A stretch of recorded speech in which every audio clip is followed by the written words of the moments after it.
안녕하세요. 디바 제시카입니다. 금요일날 진행되고 있는 금요 사건 파일. 지난주엔 제가 감기가 걸려서 좀 쉬었습니다. 이번 주에는요, 보이스피싱에 대해서 이야기해 보려고 해요. 전기통신 금융사기라고도 부르고 있는데요. 보이스피싱이라는 건 범행 대상자에게 전화를 걸어서 허위 사실을 얘기하고 돈을 좀 나한테 빨리 송금하세요 요구를 하거나 또는 특정한 개인 정보를 이제 수집하는 그런 사기 수법을 말합니다. 영어로 이 보이스피싱에서 피싱은요, 낚시한다의 피싱에서 파생된 단어라는 이야기가 있어요. 그래서 보이스로 목소리로 낚는다 뭐 이렇게 여러분 표현하실 수가 있을 것 같아요. 자, 보통 일반적인 보이스피싱의 케이스는 경찰 또는 뭐 금융 직원이다 또는 금융사 직원을 사칭을 하면서 전화를 해서 여러분의 정보를 빼내는 그런 수법이겠죠. 근데 여러분 채팅창에 혹시 이 보이스피싱을 경험해 보신 분이 계신가요? 이걸 경험을 해보지 않았다면 이게 정말 남 얘기인 것 같거든요. 그런데 한 번만이라도 뭔가 이상한 전화를 나도 받아본 적이 있다 하시면 오늘 여러분 제가 들려드리는 이야기가 정말 더 와닿으실 거예요. 자, 보이스피싱 외에 제가 단어를 조금 정리하면 스미싱이라고 부르는 것도 있대요. 스미싱은 스마트폰에서 인터넷 주소를 클릭을 해요. 왜 그 스마트폰에 문자 같은 거 오잖아요. 그래서 그 문자에서 막 어디 주소가 막 이렇게 찍혀 있어. 그래서 거기를 딱 클릭을 하면 여기에 악성 코드가 설치되어 있었던 거죠. 그래서 피해자가 모르는 사이에 이 소액 결제가 되거나 이런 피해를 발생하게 되는 사기 수법이라고 합니다. 자, 그럼 이게 어디에서 시작이 됐느냐? 보이스피싱은요, 2000년대 초반 타이완에서 시작됐다고 해요. 타이완은 대만을 얘기하죠. 그리고 나서 중국, 한국, 일본, 싱가포르 등지로, 그러니까 주로 아시아 지역으로 확산이 되었다고 합니다. 한국에는요, 2000년 중반 정도에 상륙을 했는데요. 피해자가 이때부터 정말 기하급수적으로 늘었어요. 이게 중국에서 보통 이걸 많이 하는데 중국 현지에서는요, 한국인을 상대로 보이스피싱을 하면 돈이 된다라는 소문이 무성하대요. 그러다 보니까 한국에서 보이스피싱이 무성한 거예요. 조금 생각을 해보면요, 아니 왜 다른 나라가 아니라 굳이 한국에서 이 보이스피싱이 더 돈이 된다라는 소문이 났을지, 이게 혹시 우리나라가 정책적으로 좀 이걸 정확하게 보호하고 있는 게 좀 약한 건지라는 생각도 들게 됩니다. 자, 일반적으로 우리가 흔히 아는 수법 여러분 알고 계세요? 전화 사기범들은요, 보통 전화를 해서 당신의 가족이 납치를 당했다 라고 이야기를 하거나, 사실 이 이야기만 들으면 별로 그런 일 없을 것 같은데 생각이 들잖아요. 또는 안녕하세요, 저희는 국민연금관리공단입니다, 법원입니다, 우체국입니다, 경찰입니다, 은행입니다, 이렇게 사칭을 하면서 지금 당신한테 우리가 세금을 줘야 될 게 있다, 나라에서 세금이 당신한테 가는데 우리가 따로 계좌를 알아야 보내줄 수 있으니 계좌를 우리한테 줘라. 그런데 그러면서 너에 대한 신원 확인이 필요하니 주민등록번호와 뭐 여러 가지 비밀번호를 가지고 와라, 이런 거. 게다가 너의 신용카드 대금이 연체됐다, 요거는 우리도 있을 수 있다, 우리가 신용카드 대금 간혹 연체될 수 있으니까. 그래서 이 연체된 것 때문에 은행을 다른 곳에서 네가 인출을 해와야 된다고 이렇게 이야기를 되게 그럴싸하게 만드는 거예요. 물론 이런 보이스피싱은 아직 자신의 계좌가 없는 어린 친구들은 전혀 경험하지 못할 수 있지만, 저도 살면서 최소 3번 정도는, 아니 3번이 뭐예요, 5번 정도는 이런 전화 받아봤어요. 처음에 전화 받았을 때는 저도 이제 해외에서 막 들어와가지고 무슨 일인지 모르겠는데 막 우체국에 내가 뭘 물건을 가져가지 않은 게 있대요. 그래서 무슨 우체국에 네가 이걸 물건을 픽업을 해가야 되는데 네가 개인정보를 주면 우리가 그걸 가지고 뭐 확인이 가능하다는 거예요. 내가 그때는 아직 내가 이 나라에 이게 뭐 특배 시스템도 잘 모르고 이래가지고 뭐 번호를 주려고 하다가 제가 엄마한테 물어보고 할게요 했었던 적이 있었거든요. 근데 그 보이스피싱의 전화를 받으면요, 이상하게 이 말하는 것도 좀 어감이 이상하고 그런 느낌이 있어요. 자, 이를테면 어떤 일이 이제 오냐면, 어떤 이제 땡땡 너의 정보를 이 보이스피싱 사기꾼들은 많이 알고 있어요. 그게 더 무섭다는 거예요. 전화를 해서 제가 이제 주거래로 하고 있는 뭐 우리은행 당신 현금카드에서 돈이 인출됐다. 이러면 어떡해요? 제가 그렇지 않아도 카드가 어디 있는지 모르겠어요. 뭐 이런 상황. 우편물을 수령하지 않았다. 또는 네가 뭐 너의 뭐 신원 정보가 어디서 노출이 돼가지고 뭐 대포 통장으로 잘못 쓰였으니 법원에 출석을 해야 된다. 이런 법원을 막 들먹거리기도 하고요. 그래서 이런 처음에는 이제 사람이 전화하는 게 있었는데 그 녹음된 ARS 같은 거 있죠. 아예 막 진짜 막 교환원이 녹음한 걸로 또박또박 얘기하는 거여서 ARS를 해서 몇 번을 눌러라. 이 안에 네 주민번호를 눌러라. 이래서 마치 진짜 사기꾼이 아닌 것처럼 이런 수법을 쓰기도 한다니까요. 그래서 돈을 보내는 사람이 있어요. 있으니까 문제가 되는 거지. 돈만 보내요. 개인정보에 자기에 관련된 그 은행 정보까지 갖다 주게 되니까 그들은 이걸 악용을 하게 되는 거죠. 자, 피해 규모나 어떤 현황들을 가지고 있는지 알아볼게요. 어떤 이제 A씨라는 분이 있었어요. 근데 이분이 신용 등급이 낮았던 거예요. 그래서 제1금융권에서는 대출이 어려웠대요. 제1금융권이라고 하는 건 우리가 보통 알고 있는 은행들을 얘기를 해요. 제1금융권이요. 근데 여기서 이제 좀 대출이 어렵다는 건 제2금융권 또는 3금융권으로 가야 된다는 얘기예요. 그런데 마침 안녕하세요, 시티캐피탈입니다 하면서 한 직원이 전화가 오는 거예요. 그러면서 너한테 우리가 쉽게 대출을 해줄 수 있다. 네가 일정액의 수수료만 내면 대출을 해주겠다 라고 제안을 하게 되니까 마침 돈이 필요했던 사람들은 귀가 솔깃해지는 거예요. 돈이 필요했으니까. 자, 게다가 돈만 빌려주느냐 그게 아니라 어느 정도 일정 금액의 수수료를 내면 네가 지금 망가져 있는 신용 등급을 우리가 전산 작업을 통해서 높여주겠다라고 얘기를 하는 거예요. 그러니까 어쩌면 이제 이런 거에 대해서 익숙하지 않은 사람들은 혹할 수 있죠. 게다가 큰 돈을 처음부터 요구했던 건 아니고 이렇게 이제 크게 신용을 고쳐주는데 85만 원의 수수료를 요청했던 거예요. 그래서 이 사람이 그래요. 그럼 85만 원을 내가 보내서 뭐 3천만 원을 만약에 대출해 줄 수 있다. 그러면은 혹할 수 있지. 그래서 돈을 덜컥 송금해 버린 거죠. 하지만 이 사람은 돈을 받자마자 연락이 두절됩니다. 2016 상반기 이런 보이스피싱 피해액이요. 월 평균 얼마나 되는 줄 아세요? 여러분, 제가 이렇게 설명을 드리면 이거는 뭐 TV에서나 나올 일이고 그렇게 많은 사람이 겪지 않은 일이라고 생각하실 수 있지만 월 평균 123억 원 정도로 집계가 된다고 해요. 심각한 문제예요. 작년 2015년 상반기 1월 달부터 6월 달까지 1월 달부터 3월 달까지인가 261억 원이었고요. 그 다음에 하반기에 146억 원의 규모예요. 그래서 사실은 작년에 비하면 현재는 이 보이스피싱의 규모가 많이 줄었어요. 왜냐하면 나라에서도 이제 그 돈이 바로 인출되는 걸 막고 있거든요. 그렇지만 여전히 매월 100억 원 규모의 보이스피싱이 지금 발생하고 있대요. 피해 규모가 100억 원대라는 거예요. 게다가요, 설, 추석 같은 요런 사람들이 현금 필요할 때 있죠.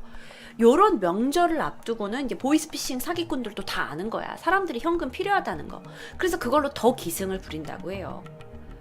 월 평균 보이스피싱의 피해자가 3,000명 이상이라고 합니다. 나한테서 일어나지 않는 일이라고 해서 여러분 이제 별로 신경을 안 쓰고 있었겠지만 내 주변에 많은 사람들이 피해를 보고 있어요. 자, 게다가 점점 수법이 디테일해지고 있습니다. 2015년 1월 12일 전화 한 통이 걸려왔어요. 2015년 1월 12일 전화 한 통이 걸려와요. 안녕하세요. 김민정 씨 맞추시죠? 여기는 서울지방검찰청 수사관입니다. 혹시 김경수 씨 아십니까? 그 김경수 씨가 김민정 씨의 명의를 도용해서 현재 불법 도박 자금 용도의 대포 통장을 소지하고 있어요. 뭐래? 지금 그러니까 대포 통장에서 누가 내 거 가져가가지고 지금 통장을 이용했다는 거예요? 이게 정말 되게 전형적인 거예요. 대포 통장에 대해서 운운하는 거. 저도 한번 당했거든요. 당사자가 이제 전화를 받은 사람이 저는 그 사람 모르는데요? 했더니 모르실 수 있습니다. 왜냐하면 당신이 모르는 사이에 당신의 정보가 나간 거니까요. 근데 당신이 피해자라는 사실만 입증하면 된다라고 답변이 온 거예요. 그러니까 돈을 요구하거나 뭐 이런 게 아니라요. 그래서 이런 사건이 이런 일이 이제 일어난 게 되게 처음엔 황당하잖아요. 그런데 이 반대쪽에서는 이제 서울지방검찰청 수사관이라는 사람은 내 이름, 게다가 내 주민번호까지 다 알고 있는 거예요. 그러니까 이 사람은 정말 그 어떤 수사기관에서 전화 온 게 맞나 보다 하는 거죠. 자, 그러면서 이번에는 이 담당 수사관이 자, 그렇다면 저희가 담당 검사를 연결해 드릴게요 라고 막 얘기를 해요. 그러고 나고서 전화가 잠깐 이제 띠디디디디디디디 하는 거예요. 그러니까 이거 뭐 진짜 연결되는 건가? 그러더니 네 여보세요. 뭐 서울지방검찰청 누구누구 검사입니다. 이러고 검사가 전화를 받아. 그러더니 담당 검사가 사건 요약을 막 다시 설명을 막 해줘. 그러면서 당신이 지금 피해자라는 어떤 그 증거 자료나 뭐 이걸 우리가 모으기 위해서 당신이 뭐 입증을 해줘야 된다. 막 이렇게 얘기를 하니까 이게 점점 믿을만한 거예요. 막 검사가 막 전화를 한다고 하니까. 그래서 처음에는 아니 검사가 근데 이런 것까지 나한테 직접 이야기를 하나? 검사는 되게 바쁜 사람인데 생각을 했는데 오히려 검사가 근데 이제 앞으로 진술하실 내용은 녹음을 해서 저희가 법적 보관 자료로 이용하겠습니다 이래요. 헉! 솔직히 우리가 생각했던 보이스피싱의 레벨과는 너무 다른 거잖아요. 무슨 법적 막 보관 자료로 뭐 너의 소리를 녹음한다 막 이런 얘기 하니까 이게 맞나 싶기도 하고요. 자, 그렇게 대화를 이어나가다가 이제 검사가 드디어 개인정보 유출의 경로, 어떻게 정보가 빠져나갔는지를 확인을 하기 위해서 몇 가지 질문을 던진다고 해요. 그러면서 그럴싸하게 나에 대한 정보를 다 알고 있으니까 우리은행 어디 지점에서 통장 개설하신 적 있죠? 네. 최근에 해외여행 경험하신 적 있어요? 혹시 그곳에서 뭘 잊어버리신 적은 없고요? 혹시 옥션이나 11번가 이용하신 적 있어요? 현재 지금 직장인이세요? 하고 되게 디테일하게 묻는 거예요. 근데 거의 이제 전화통화가 뭐 5분, 10분이 아니에요. 15분, 20분 이상으로 전화통화가 굉장히 길어져요. 수사에 관련된 거니까. 그러니까 전화통화가 길어지면 길어질수록 점점 수상한 느낌이 없어지고 이 사람에 대해서 믿음이 생기는 거예요. 이게 이제 점점 디테일해지는 수법이 되는 거죠. 그러면서 이 검사가 자, 사건 정황을 확인하기 위해서 사이트 주소를 알려준다고 해요. 그러면서 거기에 가서 확인을 해보라 그래. 그래서 사이트 주소가 뭐냐면 spovgt.com이에요. 이게 스포 이렇게 vgt 돼 있는 것은 저희가 웹사이트를 보내드릴 테니까 여기서 확인을 해보시라고. 그래서 이 웹사이트 주소를 주는 거예요. 그래서 거기로 진짜 들어가 보니까 검찰청 사이트가 뜨는 거예요. 그러면서 사이트 하단에다가 내가 사건 번호를 줄 테니까 그거를 조회해봐라. 그럼 너 사건 내용을 알 수 있다. 이런 거야. 내가 조회를 해봤지? 그랬더니 거기에 나에 대한 정보가 막 지금 검찰이 나한테 얘기했던 내용이 거기 들어있는 거예요. 이거 믿겠어요? 안 믿겠어요? 이게 무슨 단순하게 너무 순진한 사람들만 믿는 게 아니에요. 수법이 워낙 이제 디테일해지고 있다니까요. 자, 그러면서 뭐라고 하냐. 이 거래 내역을 좀 투명하게 하기 위하고 또 불법 자금 유통이 더 있는데 이걸 추적을 우리가 해야 되니 주거래 은행에 가상 계좌를 우리가 만들어 줄 테니 여기다가 돈을 입금해 달라라고 하는 거예요.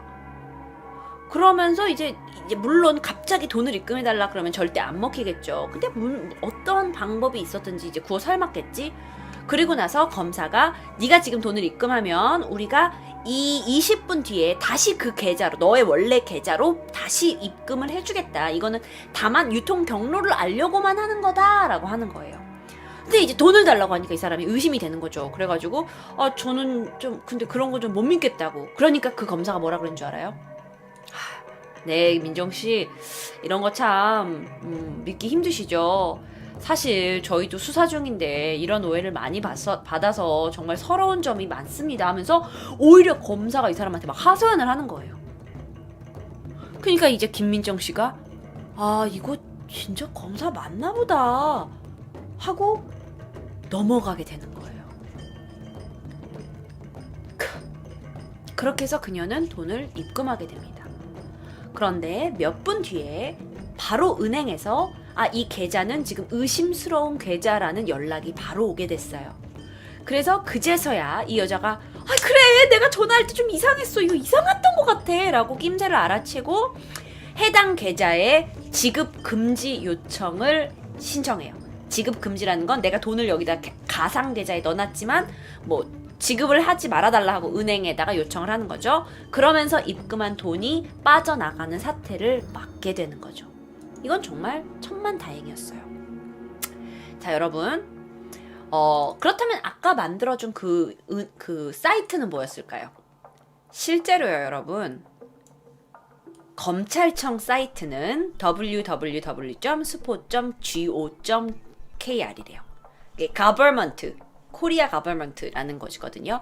그런데 뒤에 주소가 이제 그 국가의 기관의 그 홈페이지 주소가 .com 또는 net으로 끝나 있다면 여러분 의심을 해보셔야 되는 부분이에요. 그냥 이렇게 단순하게 .com net으로 끝나지 않을 수 있으니까요. 정말 그나마 다행이네요 라고 하시죠. 네, 맞아요. 이게 진짜 검찰청 홈페이지에 가시면 검찰 마크가 정확하게 표시가 되어 있지만 가짜 사이트의 경우에는 검찰 마크 대신에 인터넷 마크 모양이 되어 있다고 합니다. 자, 근데 잔고가 100원 있으면 범인이 열받겠네요. 그러니까 처음부터 범인이 어떤 흔적이 남는 게 아니라 가상계좌라는 걸 만들어주거든요. 저도 뭐 연체금이 있거나 이러면 가상계좌에다 내기도 하는데 그런 가상계좌를 주는 거예요. 그러니까 여기 자체는 원래 돈이 없어요. 내가 돈을 보내고 빼갈 수 있는 가상계좌만 될 수 있는 거죠. 자, 여러분, 제가 이렇게 이야기를 해드려 보니까 이게 보이스피싱이 충분히 속을만 하구나 라는 생각이 드시죠. 속는 사람만이 뭐 바보가 아니에요 지금. 자, 그런데 이게 돈만 뺏는 사기가 다가 아닙니다. 문제는 돈뿐만 아니라 정보까지 빼간다는 거예요. 근데 혹시 이 중에 취준생 분들 계시죠? 아니, 취준생이 뭐 지금 그렇지 않아도 취직 때문에 스트레스 받고 있는데 이 사람들을 사기치는 사람도 있대요. 어떤 일이 있었냐? 존재하지 않는 회사를 채용 사이트에 등록합니다. 그리고 당신이 합격했다고 속이는 거예요. 그러면서 거기서 이제 너는 구직이 됐으니 그와 관련된 뭐 카드를 만들어야 된다. 신용카드를 만들어야 되고 하니까 거기에 비밀번호와 계좌번호 이걸 우리한테 알려줘라 하고 그 정보를 딱 주면 그걸 가지고 얘네들은 대포 통장을 만드는 거예요. 가서. 이게 신종 보이스피싱이래요. 그러니까 돈만 빼가는 게 아니라 너의 정보를 빼가는 거죠. 실제로 2016년 1월부터 3월까지 이러한 피해를 입었다는 게 50건 이상이나 집계가 됐다고 합니다. 이거는 이제 기존에 있던 방법은 아니지만 신종으로 발견되고 있는 수법이죠. 이게 왜 그러냐면요. 점점 이제 대포통장이라는 게 내가 명의를 만들어서 누군가 남에게 주는 거거든요. 나는 쓰지 않는데. 근데 이런 대포통장에 대해서 처벌이 점점 이제 심해지고 있어요. 그러면서 이걸 가지고 사기를 쳐먹으려는 사람들이 통장 확보가 점점 어려워지는 거예요. 사람들이 통장을 잘 은행도 잘 만들어주지도 않고 하니까. 그래가지고 이 이제 구직자들의 절박한 심리를 악용한 거죠. 아니, 구직자들은 내가 취직됐다고 여기다 월급 준다고 이거 너 정보 달라고 그러면 그 사람들은 너무 기뻐서 당연히 줄 수 있으니까요. 그쵸? 자, A씨가 있었어요. 김씨라고 할게요. 김씨는 이제 구직 사이트를 통해서 한 회사에 이력서를 냈죠. 그런데 며칠 후에 합격자가 원래 너 아니었대요. 그런데 이 중에 한 명이 몸에 문제가 생겨서 회사에 못 들어와서 너가 추가 합격이 됐다고 오는 거예요. 와, 진짜 정말 디테일하지 않아요? 너가 추가 합격이 됐다고 와가지고 얘는 그니까 완전 마지막에 완전 운이 너무 좋은 거잖아요. 그래서 막 좋아하고 있어요. 하지만 이 회사는 유령 회사였어요. 자, 사기범이 이제 주민등록 번호를 확보하기 위해서 이력서를 이제 주민등록 번호가 기재가 된 이력서를 달라고 한 거예요. 그래서 거기서 줬어요. 그런데 자, 우리가 이제 너가 우리 회사에서 일을 하면 내가 월급을 받아야 되잖아. 그러니까 너 그 계좌 만들어야 되고 또 우리 회사 아이디 카드 만들어야 되잖아. 그러니까 너 거래 은행하고 계좌 번호를 새로 하나 만들어 와 한 거예요. 그런데 계좌하고 계좌하고 은행만 만드는 것뿐만이 아니라 회사의 아이디 카드는 그 만들어진 아이디 카드로 그 만들어진 은행의 체크 카드를 만들어서 그거를 띡 찍고 회사에 들어가야 된대요. 와, 진짜 그럴싸해요. 체크 카드를 가지고 회사에서 이제 띡 찍고 들어간다는 거. 회사를 안 다녀본 사람은 그걸 충분히 믿을 수 있죠. 그러면서 그거를 작업하기 위해서는 비밀번호를 알려줘야 된다. 그리고 너도 체크카드를 받으면 우리 회사에 우리가 출입증을 만들어줄 테니 바로 회사로 택배를 보내라. 이렇게 된 거예요. 와, 진짜 디테일하죠. 그러니까 이 김 씨는 자기는 지금 오랫동안 취준생으로 있다가 너무나 기쁘잖아요. 자기 취업이 됐다는 게. 그러니까 보이스피싱이나 이런 거 생각을 전혀 못하고 사기범이 해달라는 대로 다 해준 거예요. 그런데 체크카드를 발송하고 나서 회사는 전화 받지 않고 찾아갔더니 유령 회사고 통장 내역을 확인했더니 출처불명의 자금이 이미 그쪽에서 자금 거래가 이미 발생이 된 거예요. 그러니까 누가 뭐 일로 돈을 옮기고 막 이렇게 이걸 가지고 막 돈을 어떻게 굴렸어. 그래서 바로 경찰에 신고를 했죠. 그런데 그러는 사이에 김 씨의 이 통장은 어떠한 회사에 금융회사에 이미 등록이 돼 버렸어요. 그게 잘못 사용이 됐다면 굉장히 뭐 여러 가지 뭐 사기가 아니라 그걸로 진짜 무슨 일이 있을지 몰라요, 여러분. 너무 무섭죠. 저는 15살인데도 당할까봐 무서워요. 그렇죠. 자, 그런데요. 최근 보이스피싱에 대한 이제 예방이 점점 강해지고 있으면서 새로운 제도가 생겨나기 시작합니다. 300만 원 이상 현금을 다른 계좌로 이체할 경우에 30분이 지나야 실제로 현금을 뽑아갈 수 있는, 인출할 수 있는 지연 인출 제도가 생기고 있어요. 무슨 말인지 아시겠어요? 돈 300만 원을 보냈어. 그런데 5분 안에 ATM 가가지고 돈을 뺄 수 있지 않아요. 이제 현금으로 바로 빼려면 30분 이상을 기다리셔야 돼요. 근데 이런 방법이 생기면 이제는 좀 보이스피싱이 줄 줄 알았어요. 그런데 물론 횟수 자체는 줄고 있지만 이제는 더 대범한 보이스피싱의 신종 수법이 발생하고 있다고 합니다. 2016년 9월이에요. 중국 동포 3명이 구속이 됩니다. 근데 이부 사람들은 이제 이 보이스피싱으로 빼돌린 돈을 중국으로 이미 송금을 했죠. 그래서 이분들이 불구속 입건이 돼요. 이들이 올해 8월부터 한 달 동안 서울, 울산, 경남 각지 전국을 돌면서 피해자 8명으로부터 총 1억 1천만 원 정도를 이제 가로챈 혐의를 받고 있어요. 그럼 왜 보이스피싱인데 왜 돌아다니면서 했냐? 와, 진짜 장난 없어요. 자, 일단 이분들은 어떤 분들을 타겟으로 했냐면 나이 많으신 분들. 그래서 처음에 61살에 이제 어떤 박 씨가 박 씨한테 전화를 한 거예요. 근데 61살이세요. 근데 그분한테 내가 수사기관이다. 여긴 경찰이다. 근데 당신의 인적사항과 신용정보가 지금 다 유출이 됐다. 그래서 그게 보이스피싱에 사용이 되고 있다. 그러니까 너는 가만히 있는데 네 계좌가 지금 굉장히 위험에 빠져 있으니 네 계좌에 어떤 계좌에 있는 돈을 다 인출해서 집에서 보관을 해라 라고 자기가 경찰인 것처럼 얘기를 한 거예요. 이거 신종 보이스피싱이에요. 그러면서 자, 우리가 그러면서 도와주겠다. 우리 수사관이 주민센터에 있으니 네가 돈을 인출하고 이런 게 마음이 불안하면 우리가 도와줄 수 있다. 우리 수사관을 한 명 보내겠다. 하고 수사관을 보내가지고 집에다가 돈을 갖다 넣었는데 그 집 안으로 다시 침입을 해서 현금 2,500만 원을 가져간 거예요. 진짜. 와, 이제 인출하는 게 안 되니까 이 사람한테 직접 인출해 오라고 그래가지고 그거를 집에 가서 이제 절도로 가지고 오는 거예요. 완전 더 대담해지죠. 이제 얼굴 보고 하는 거예요. 제일 속이기 쉬운 나이대를 골랐네요. 그쵸? 게다가 이제 또 금융 지식이 좀 낮으신 어떤 시골에 계신 할아버지 할머니 분들은 더 당하기 쉬우신 거예요. 게다가 이제 70대 노인한테 이제 또 접근을 했어요. 뭐라고 접근했냐? 국제전화 요금이 체납됐다. 그래서 지금 당신이 통장에 있는 잔금으로 이 국제전화 요금이 많이 나왔는데 이게 결제가 될 수 있다. 그런데 일단 돈을 빼놓으면 부당하게 쓴 국제전화 금액은 바로 인출이 되지 않을 수 있으니 일단 돈을 뽑아놔라. 그런데 우리가 그 돈을 뭐 네가 이렇게 돈을 원래 이렇게 뽑으면 이게 불법인데 우리가 이걸 정상적으로 뭐 돈 세탁을 해주겠다. 그래가지고 되게 복잡한 방법을 막 얘기를 해준 거예요. 그래가지고 이 70세 노인이 아무것도 모르고 이 사람은 자기 손으로 돈을 건네셨어요. 900만 원 정도 되는 돈을 아이고 도와줘서 너무 고맙다고 하면서 자신이 직접 돈을 뽑아다가 건네시게 된 거죠.